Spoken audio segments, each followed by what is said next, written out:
पुन्हा एकदा जाणार आहोत मनसेच्या बातमीकडे। मनसे नेस्को सेंटर या ठिकाणी मनसेचा मेळावा आहे आणि त्या ठिकाणून आमचे प्रतिनिधी जय पवार हे अधिक माहिती देतात।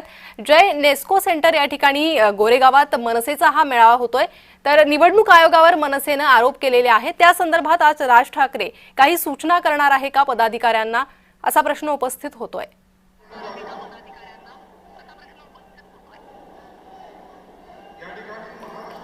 आपण जर पाहिलं तर थोड्याच वेळात मनसे प्रमुख राज ठाकरे हे या मेळाव्याला जे आहे ते पोहोचतील आणि याच मध्ये सर्व नेत्यांना पदाधिकाऱ्यांना जे ते मार्गदर्शन करतील।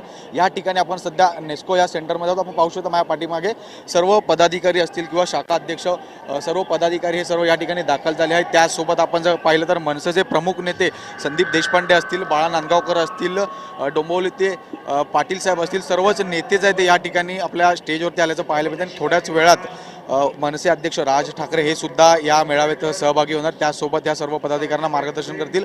मूळ मुद्दा म्हणजेच या मुंबई महानगर प्रदेश मतदार यादीचा हा प्रमुख मेळावा जो आहे तो या सर्व बोगस मतदार यादीवरती होत असलेलं, ज्या पद्धतीने मतदारांची नावं असतील किंवा ज्या पद्धतीने बोगस मतदान झाले त्या सर्वच गोष्टींचा आढावा जो होता या सर्व बैठकीतून राज ठाकरे घेणार। आपण पाहू शकतो या ठिकाणी संदीप देशपांडे सुद्धा आता या ठिकाणी भाषणासाठी दाखल झालेत, उपस्थित आहेत आणि आता थोड्याच वेळात राज ठाकरे सुद्धा या सर्व मेळाव्यात येऊन सर्वच पदाधिकाऱ्यांना संबोधित करणार आहेत। जी जय, धन्यवाद या सविस्तर माहितीसाठी। अधिक अपडेट तुमच्याकडनं घेत राहू।